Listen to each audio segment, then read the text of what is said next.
sir. And your family left Omaha when you were, what, 1 year old? I imagine about a year old. Now, why did they leave Omaha? Well, to my understanding, the Ku Klux Klan burned down one of their homes in Omaha. This made your family feel very unhappy, I'm sure. Well, insecure, if not unhappy. So you must have a somewhat prejudiced point of view, a personally prejudiced point of view. In other words, you cannot look at this in a broad, academic sort of way, really. I think that's incorrect, because despite the fact that happened in Omaha, and then when we moved to Lansing, Michigan, our home was burned down again. In fact, my father was killed by the Ku Klux Klan.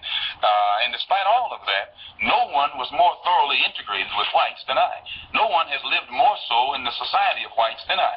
And it was only until I became a Muslim that I ceased living in the society of whites. You say you were thoroughly integrated with the whites. Now, yes. Do you have white people in your family background? Definitely. Most Negroes in this country have whites in their family background. How are you going to differentiate between the white blood that's in you and the Negro blood that's in you? You don't mind my using the Negro because you use this yourself. I use it interchangeably. I know you do. Why do you do that? Well, I use it if it fits the purpose to use it, but I use it against my will. You used it voluntarily in describing the incident in Los Angeles. Still, I use it against my will. I guess the teachings weren't thoroughly inculcated. No, but when I say to you that the cops in Los Angeles shot down 7 unarmed Negroes, every Negro in the audience knows what I'm talking about. But when I say that they shot 7 Muslims, then a lot of the Negroes don't realize that you said 7 colored people, because you say you used the term colored people. You said... I don't think I used the word colored on this program. Yes, you did. You did when we Not started. colored. I think so. Black people. I'm sorry. You black. Black. Well, we can use black, and that fits everybody. Okay. But, sir, the black... Now, let me get back to another point that you made. You said that you go back home. Now, what do you mean by back home? I've only heard the Honorable Elijah Muhammad say, back among our own people. From you said back home. You don't mind my saying. Right, back home.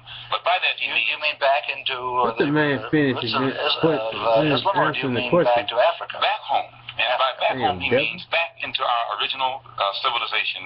And if you study history, the Islamic culture existed in West Africa. But your family didn't come from an Islamic background originally, did it? Yeah, you came from the proud tribes of Africa, which I think you'll find, sir, that the Islamic culture. I agree, there is. Existed widely in Africa, Central Africa, West Africa. I agree. I've met many people in there. Mr. O'Connor. With regard to that tragedy out there in Los Angeles, Israel, you need to know to know Exodus 11:7. What a distinction between Israel and the Egyptians, meaning that Negroes are not African. Out there in Los Angeles, I myself refer to it when it happened as the tragic police action, so I am not totally biased.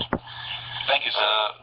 Coming from Muhammad Speaks, which is the publication of your cult or your religion, Elijah Muhammad referred to the policemen out there, the white policemen, as devils. He said, "There is no justice here for us black people. There is no future for us nor our children in civilized America." Doesn't that imply that you're going to get out, or that's his wish that you get out?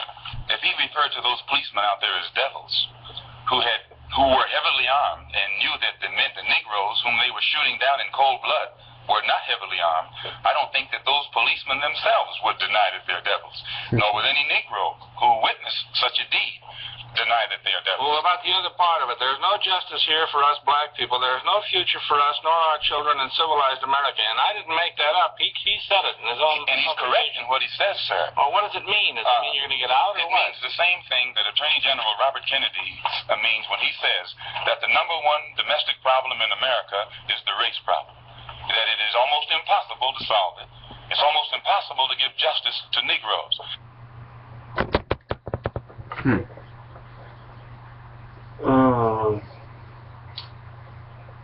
Not only Negroes, but Latinos as well as Native American Indians. All those that make up the 12 tribes of the nation of Israel, being God's chosen people. But we indeed are His children, and we must wake up and stop trying to love our enemies, stop putting our trust in our enemies, start putting our trust in the Lord and loving God and keeping His commandments. That's what we as a people need to do.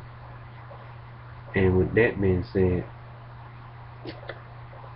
and being well said, to be enough said, Shalom.